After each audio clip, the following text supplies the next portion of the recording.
Hillary Clinton okays human experiments. Back in 2010, Hillary Clinton apologized for intentionally infecting hundreds of people in Guatemala, including institutionalized mental patients with gonorrhea and syphilis without their knowledge or permission more than 60 years ago. According to the statement, the sexually transmitted disease inoculation study conducted from 1946 to 1948 in Guatemala was clearly unethical. Although these events occurred more than 64 years ago, we are outraged that such reprehensible research could have occurred under the guise of public health. We deeply regret that it happened, and we apologize to all the individuals who were affected by such abhorrent research practices.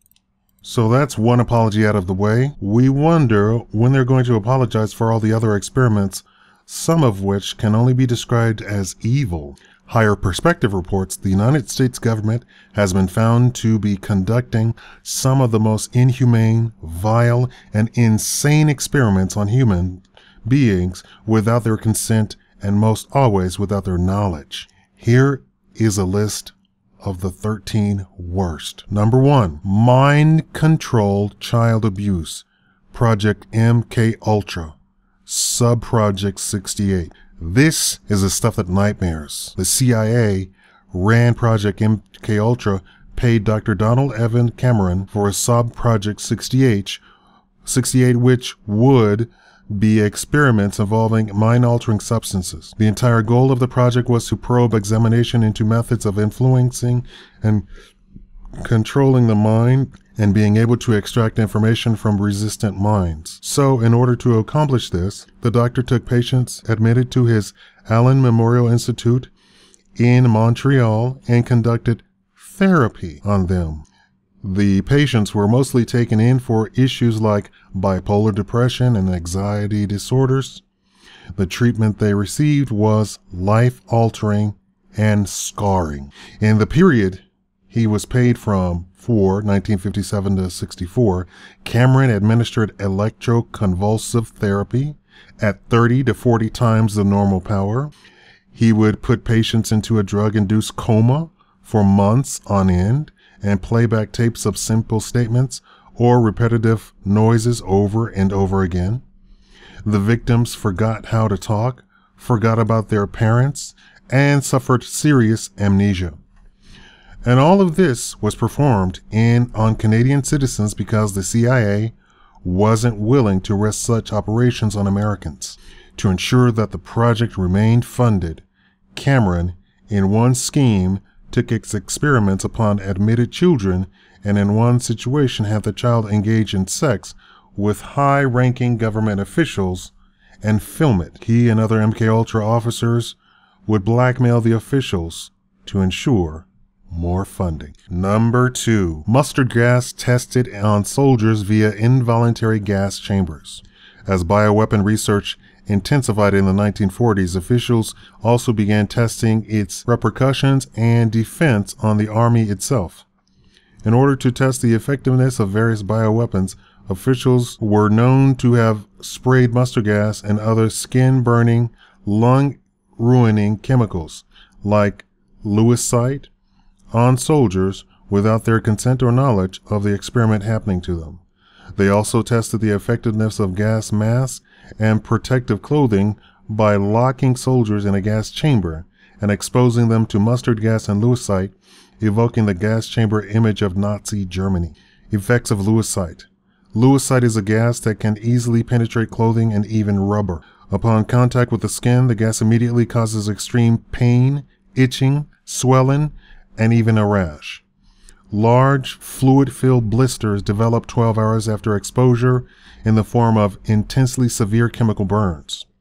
And that's just skin contact with the gas. Inhaling of the gas causes a burning pain in the lungs, sneezing, vomiting, and pulmonary edema. Effects of mustard gas. Symptomless until about 24 hours after exposure. Mustard gas has mutagenic and carcinogenic properties that have killed many subjects subjected to it. Its primary effects include severe burns that turn into yellow fluid-leaking boils over a period of time. Although treatment is available, mustard gas burns heal very, very slowly and are extremely painful. The burns the gas leave on the skin are sometimes irreparable. It was also rumored that along with the soldiers, patients in VA hospitals were being used as guinea pigs for medical experiments involving biowarfare chemicals. But that all experiments were changed to be known as observations to ward off suspicions. Number 3. U.S. grants immunity to involuntary surgery monster. As head of Japan's infamous Unit 731, a covert biological and chemical warfare research and development unit of the Imperial Japanese Army during World War II, Dr. Shiro Ishii, head of medicine, carried out violent human experimentation of tens of thousands during the Second Sino-Japanese War and World War II. Ishii was responsible for testing vivisection techniques without any anesthesia on human prisoners. For the uninitiated, vivisection is the act of conducting experimental surgery on living creatures with central nervous systems and examining their inside for scientific purposes. So basically, he was giving unnecessary surgery to prisoners for opening them all the way up, keeping them alive, and not using any anesthetic. During these experiments, he would also force pregnant women to abort their babies. He also played God by subjecting his prisoners to change in physiological conditions and inducing strokes, heart attacks, frostbite, and hypothermia. Ishii considered these subjects logs. Following imminent defeat in 1945, Japan blew up the Unity 731 complex, and Ishii ordered all the remaining logs to be executed. Not soon after, Ishii was arrested, and then the respected General Douglas MacArthur allegedly struck a deal with Ishii. If the U.S. granted Ishii immunity from his crimes, he must exchange all germ warfare data based on human experimentation.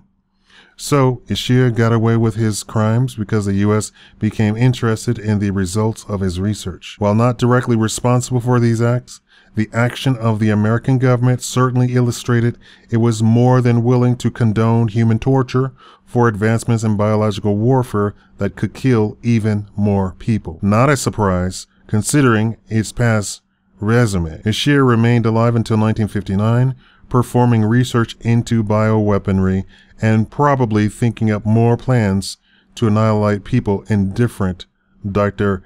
Giggles-esque ways to his dying day. Number 4. Deadly chemical spraying on American cities. Showing once again that the U.S. always tend to test out worst-case scenarios by getting to them first. And with the advent of biochemical warfare in the mid-20th century, the Army, CIA, and government conducted a series of warfare simulations upon American cities to see how the effects would play out in the event of an actual chemical attack. They conducted the following airstrikes, naval attacks. The CIA released a whooping cough virus on Tampa Bay using boats, and so caused a whooping cough epidemic.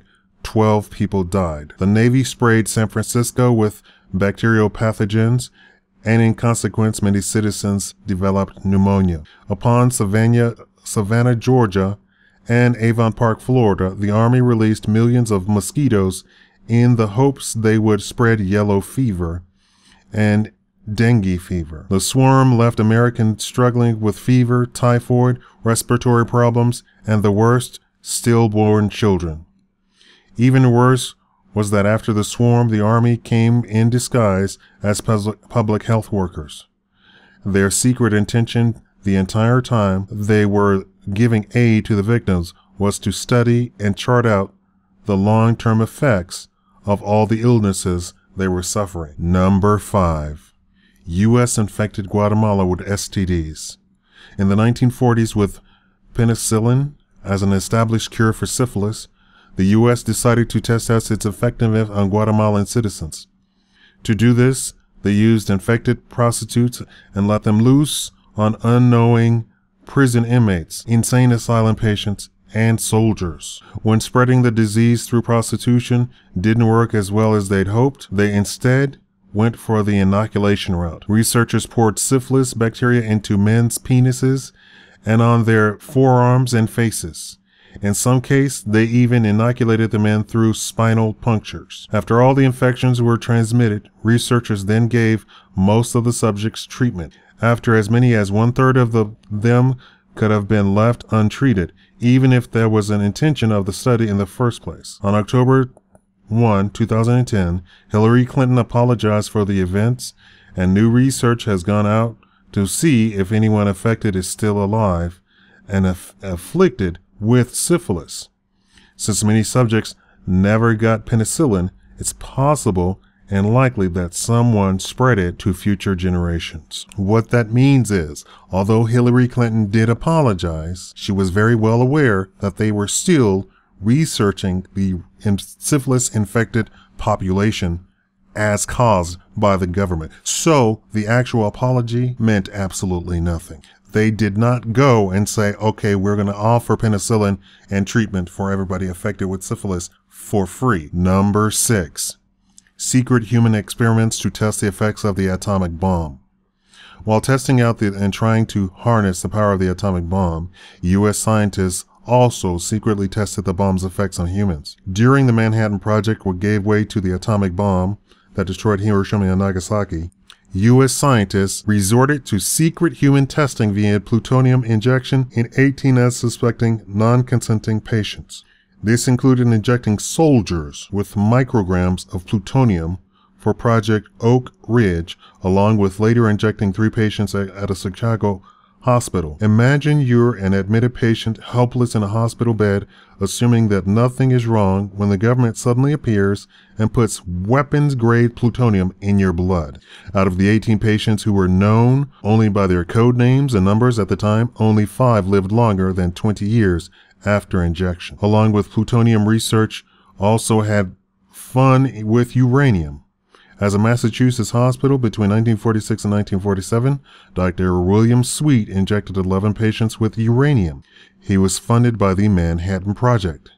And in exchange for the uranium he received from the government, he would keep dead tissue from the body of the patients he killed for scientific analysis on the effects of uranium exposure. Number 7.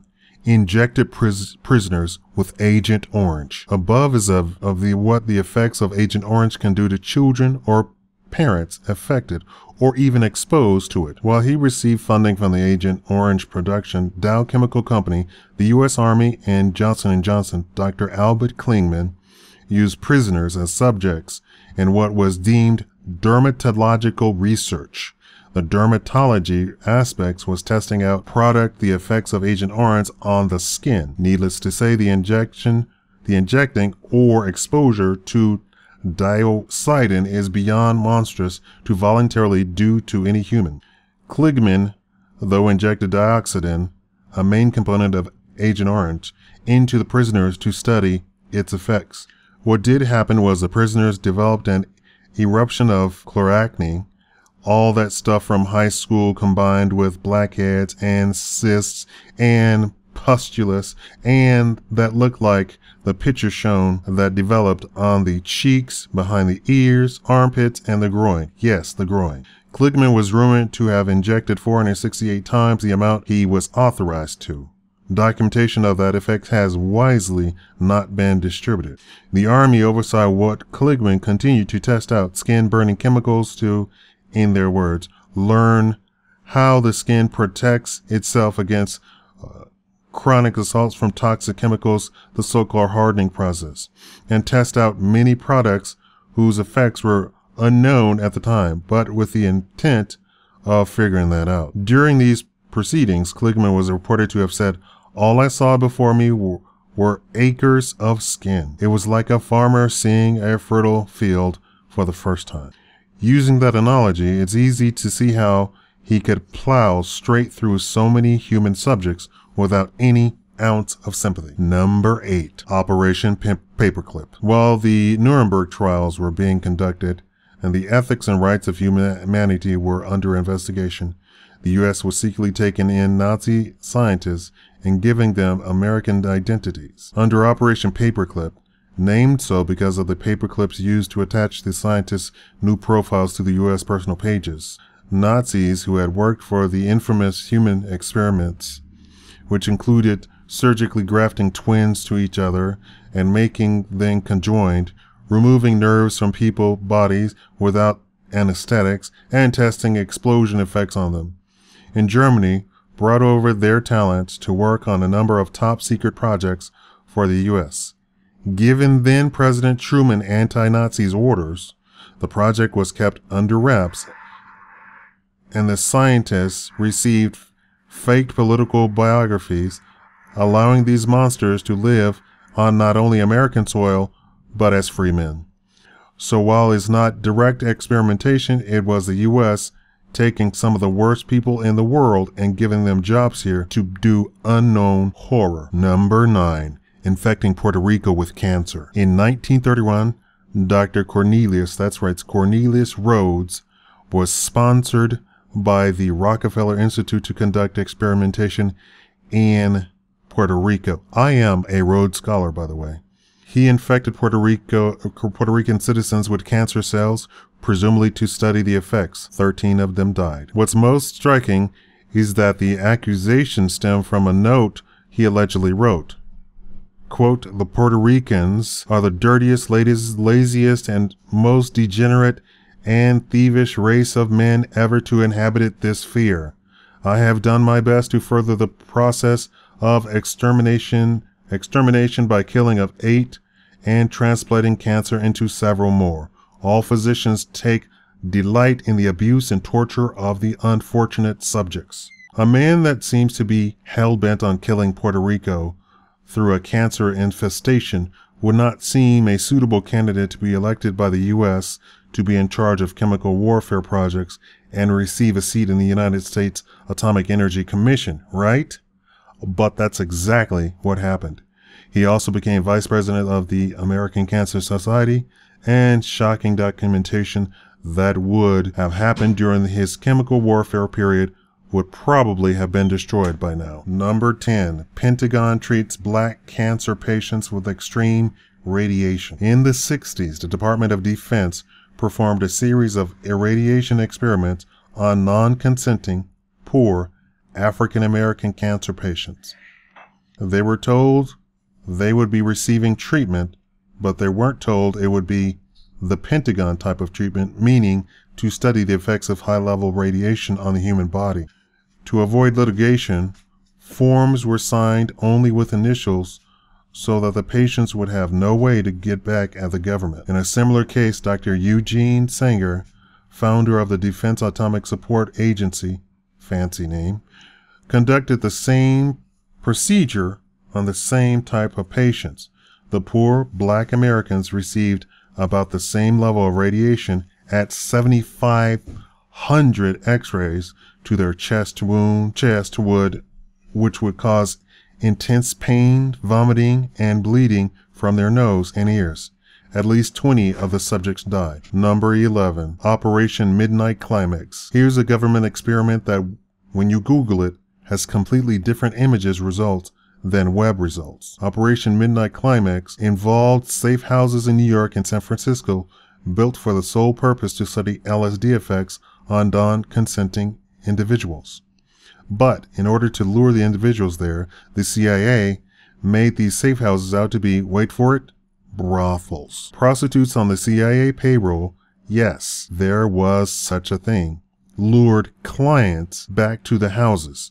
Instead of having intercourse with them, though, they dosed them with a number of substances, most famously LSD. This also involved extensive use of marijuana. The experiments were monitored behind a two-way mirror, kind of like a sick, twisted peep show. Furthermore, it's alleged that the officials who ran the experiment described them as, it was fun, fun, fun. Where else could a red-blooded American boy lie, kill, cheat, steal, rape, and pillage with the sanction and bidding of the all highest. The most horrifying part was the idea of dosing non-consenting adults with drugs they couldn't possibly know the effects of. Embedded number 12. Fallout radiation on unsuspecting Pacific territories. After unleashing hell upon Hiroshima and Nagasaki, the United States embarked on numerous thermonuclear bomb testing in the Pacific in response to increased Soviet bomb activity. They were intended to be a secret affair. However, this secret would fail. Detonation in 1954 over Bikini Atoll in the Marshall Islands, Castle Bravo was the most powerful nuclear device in the U.S. ever set off. What they didn't expect was for the fallout from the blast to inadvertently be blown upwind onto nearby residents of other islands. The suffering included birth defects and radiation sickness. The effects were greater felt in later years when many children whose parents were exposed to the fallout developed thyroid cancer and neoplasms. This created Project 4.1, a study to examine the effects of radiation fallout on human beings. Essentially, it was the latest in a long string of studies where humans act as guinea pigs without giving consent, and a project remembered by the U.S. as a way to gather data that would otherwise be unobtainable. The U.S. moral standard that history best remembers is that even though the radiation fallout on the people of the Marshall Islands was an accident, it might as well have been intended. In addition, perhaps as nature's way of adding insult to injury, a Japanese fishing boat was caught in the fallout. The fishermen all fell ill and one died, making the Japanese livid with the U.S. was still affecting them with nuclear devices. Number 13, and the most famous, Tuskegee. The recent uncovering of the U.S. exposing Guatemalans to syphilis brings back to mind this infamous study. In between 1932 and 1972, researchers recruited 400 black sharecroppers in Tuskegee, Alabama to study the natural progression of syphilis. But the scientists never told the men they had syphilis. Instead, they ran around believing that they were being treated for bad blood disease, as researchers used them to find out the extent of syphilis symptoms and effects. In 1947, penicillin became the standard cure for syphilis, but along with withholding information about the disease, scientists also forgot to tell their subjects that what they were being treated for had a cure, and so the study continued for nearly 30 years more. Once it was discovered, the backlash to the study was so fierce that President Bill Clinton made formal apology, stating he was sorry that the government orchestrated a study that was so racist. Sadly enough, it would be horrific, but one of the more docile, evil human experiments ever conducted by the U.S. government. This is the legacy of Clinton. We start with Hillary Clinton and end with Bill Clinton, with the full knowledge of what has been going on under the U.S. government. And this is a woman who wants to run for president in 2016. Favorite this video, keep it, share it, spread it. Thank you for watching Shikama Live Show.